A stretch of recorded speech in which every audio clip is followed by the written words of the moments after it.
উত্তরবঙ্গে নিম্নচাপের জেরে টানা বৃষ্টি, ভুটান পাহাড়েও বৃষ্টি, আর এর জেরে উত্তরের বিভিন্ন এলাকায় দুর্ভোগ। সতর্ক প্রশাসন, আর্তদের পাশে পুলিশ।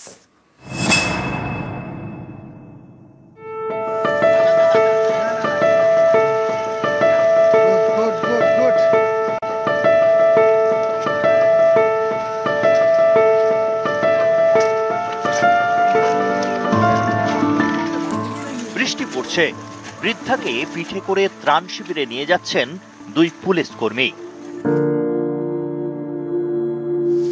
জলপাইগুড়িতে বৃহস্পতিবার থেকে ভারী বৃষ্টি, জল বাড়ছিল বিন্নাগুড়ির হাতিনালার।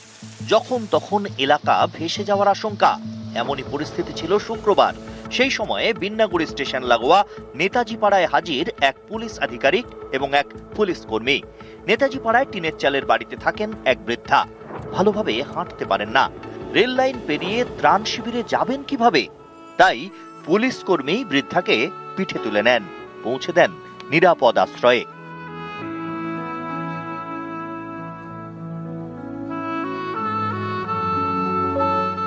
এই এলাকার আরো বেশ কয়েকজন প্রৌঢ়কে এদিন উদ্ধার করে পুলিশ।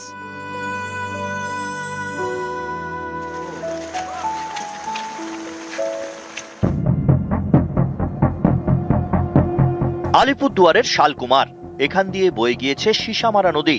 নিম্নচাপের বৃষ্টি এবং ভুটান পাহাড়ের বৃষ্টির জল জোড়া ফলায় ফুঁসছে নদী, বাঁধ ভেঙে গিয়েছে। যখন তখন ভেসে যেতে পারে বিস্তীর্ণ এলাকা, তাই সতর্ক প্রশাসন। শনিবার থেকে আর্তদের উদ্ধার কাজ শুরু করেছে আলিপুরদুয়ার থানা এবং সোনাপুর ফাঁড়ির পুলিশ। নদী পাড়ের শতাধিক বাসিন্দাকে সরানো হয়েছে স্থানীয় ত্রাণ শিবিরে।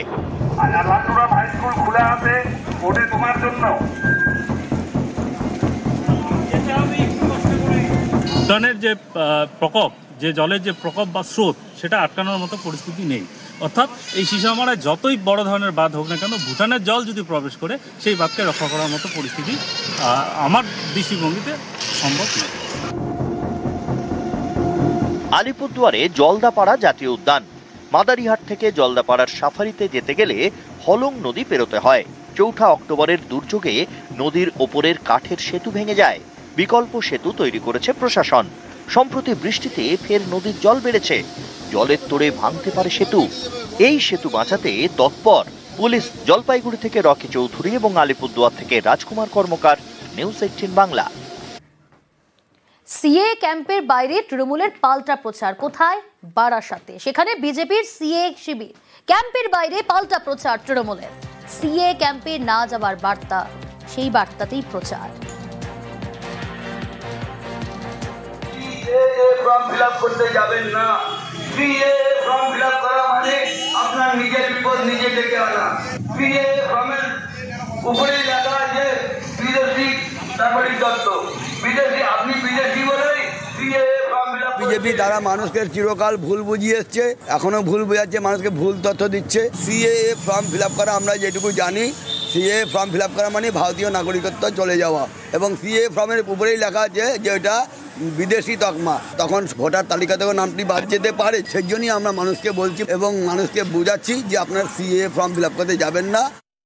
মানুষকে বিভ্রান্ত করার জন্য এরা চেষ্টা করছে, কিন্তু মানুষ তাতে কর্ণপাত করছে না। মানুষ স্বতঃস্ফূর্তভাবে সিএ ফর্ম ফিল আপ করার জন্য মানুষ আমাদের কাছে এসছে। এটা হয়তো তৃণমূল কংগ্রেস ভয় পাচ্ছে, ভয় থেকে হয়তো করছে, আতঙ্কিত, নিজেরা আতঙ্কিত হয়ে গেছে, এবার মানুষকে বিভ্রান্তি করার চেষ্টা করছে। সাধারণ পাবলিক আর এতে কান দেবেন না। আসি পরের খবরে। স্বর্ণ ব্যবসায়ীকে ফোনে খুনের হুমকি, ব্যবসায়ীর কর্মচারীকে মারধরের অভিযোগ, টাকা চেয়ে হুমকির অভিযোগ নেতার বিরুদ্ধে। অভিযুক্ত জেলা পরিষদের জনস্বাস্থ্য কর্মাধ্যক্ষ। Social media audio viral. উত্তর 24 পরগনার মচলন্দপুরের ঘটনা। 20 লক্ষ টাকা দেওয়ার পরও 40 লক্ষ দাবি। টাকা চেয়ে বারবার হুমকি ফোনের অভিযোগ। অডিও সত্যতা যাচাই করেনি নিউজ 18 বাংলা। হ্যালো, হ্যাঁ বলো। ফোন করছিস না কেন? 4বার 5বার ফোন করছি, তোর তো 3 তারিখ আগামী মাসের লাস্ট ডেট।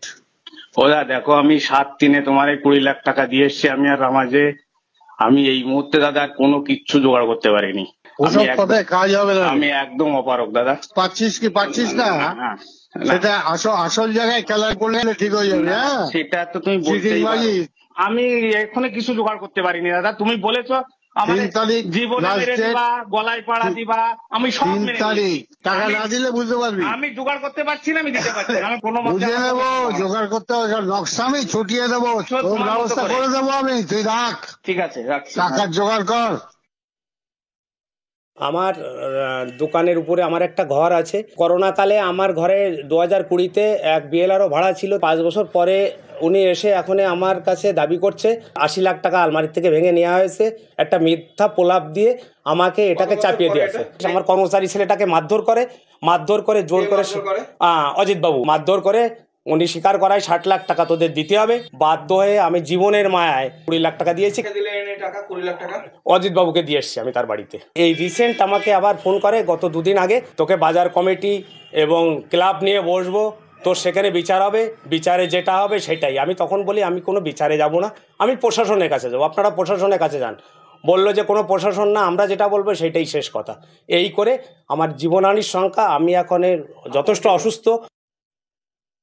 এক ভদ্রলোক এখানে থাকতো, বিএলআরও, সে হঠাৎ 5 বছর পরে এসে এখানকার লোকাল নেতার কাছে অভিযোগ জানায় যে তাদের এখান থেকে টাকা পয়সা চুরি গেছে, এবং তার জন্য এখানকার যে নেতা শ্রী অজিত শাহ মহাশয়, সে ডেকে পাঠায় দাদার সাথে। আমি যাই, তখন সে আমার উপর চড়াও হয়, চড়থাবড় মেরে আমার কাছে স্বীকার করায় যে তুই টাকা নিয়েছিস, টাকা নিয়ে তোর দাদাকে দিয়েছিস।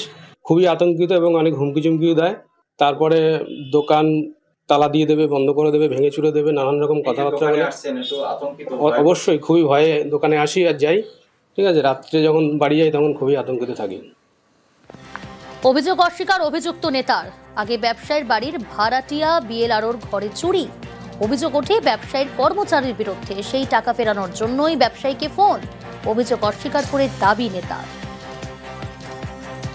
এরকম কোনো অডিওর কথা আমি জানি না। হুমকির কি আছে? প্রথম কথা হচ্ছে, যে ভদ্রলোক টাকা পাবে সেই ভদ্রলোকের টাকা ও চুরি করেছে। কেউ, আমি যদি টাকা না নিই, কেন দেব? আমাকে বললে আমি কেন দেব? 1 টাকা দেবো? 20 লক্ষ টাকা দিয়ে দিল। সেই ভদ্রলোক বিএলআরও চাকরি করে মেদিনীপুরে পোস্টিং, ওর বাড়ির উপরে ভাড়া থাকতো। সেই ভাড়া থাকা অবস্থাতেই আলমারিতে 80 লক্ষ টাকা ছিল, সেই টাকাটার থেকে 8 লাখ টাকা ওই মহিলাকে দিয়ে বাকি টাকাটা ওরা নিয়ে নেয়। এবারে ভদ্রলোক অনেকের কাছে ঘুরেছে, কাজ হয়নি। লাস্ট আমাদের পার্টির কাছে আসে এবং ওই শ্যামল বলে যে ছেলেটি আর কি, জুয়েলার্স, তাকে ডাকা হয়। ওই মহিলারা সামনাসামনি কথা বলেন এবং সেখানে পুরো ব্যাপারটাই স্বীকার করে নেয় এবং কথা দেয় যে আমি একবারে পারবো না, 3 মাস টাইম দিলে আমি টাকা দিয়ে দেবো। ও যদি টাকা না নেয়, 20 লক্ষ টাকা দিয়ে দিল। তারপর টাইম বাড়ালো, সেক্রেটারিকে সঙ্গে এনে, সব তথ্য প্রমাণ আছে।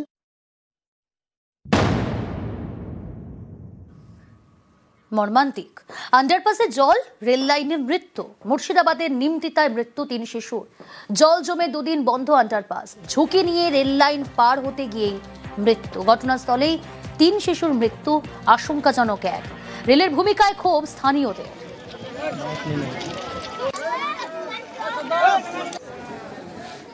দীর্ঘদিন ধরে এই আন্ডারপাস হয়েছে, শুরু থেকেই এখানে ওয়াটার লগিনের একটা সমস্যা আছে। বারবার জানানো হয়েছে রেল টপকে মানুষকে পারাপার হতে হয়। আমরা চাই রেল তার প্রতিশ্রুতি রক্ষা করবে। যতগুলো সাবওয়ে হয়েছে সবগুলোই কিন্তু এরকম অবস্থা। রেল দপ্তর কিন্তু শিক্ষা নেয়নি যে এখানে যেভাবে জল জমছিল নিমতিতাতেও সেইভাবে জল জমছে। হাজার হাজার সাধারণ মানুষকে এখানে হয়রানি হতে হচ্ছে, জীবনের ঝুঁকি নিয়ে রেল পার হতে হচ্ছে। আর তারই খেসারত আমরা দেখলাম আজকে 4টা ছেলে অ্যাক্সিডেন্ট হলো। পিংলার দিকে নজর রাখি, সেখানে আবার রেল লাইনে ঝুঁকির পারাপার। খড়গপুর 2-এর বারবাসীর মানুষের দুর্ভোগ। 30 বছরের বেশি সময় ধরে ঝুঁকির পারাপার। অ্যাম্বুলেন্স পেয়েও ভোগান্তি রোগীকে চ্যাংদোলা করে লাইন পারাপার। আন্ডারপাস বা রেল গেটের দাবি তুলছেন স্থানীয়রা। রেলের বিরুদ্ধে গাফিলতির অভিযোগ পঞ্চায়েতের। প্রয়োজনীয় ব্যবস্থা নেওয়ার আশ্বাস রেলের। ঝুঁকি নিয়ে ছাত্রছাত্রী এবং বৃদ্ধ মানুষদের পারাপার করতে হয়। অনেকদিন ধরে দাবি তুলেছি, অনেকবার আন্দোলন করেছি আমরা রেল গেটের জন্য। আমরা তো ডিআরএম এর সঙ্গেও দেখা করেছিলাম, যে তাদেরকে দরখাস্তও করেছিলাম। আমরা এলাকার মানুষদের গণস্বাক্ষর করে জমাও দিয়েছিলাম। এসে আমাদের আশ্বস্ত করে না আমরা প্রসেসিং করছি, কিন্তু কোনো প্রসেসিং আমরা দেখতে পাইনি। আমরা আজকে এই আন্দোলন আমরা 20-25 বছর ধরে করে যাচ্ছি, কিন্তু কোনো সুরাহা আমাদের নেই।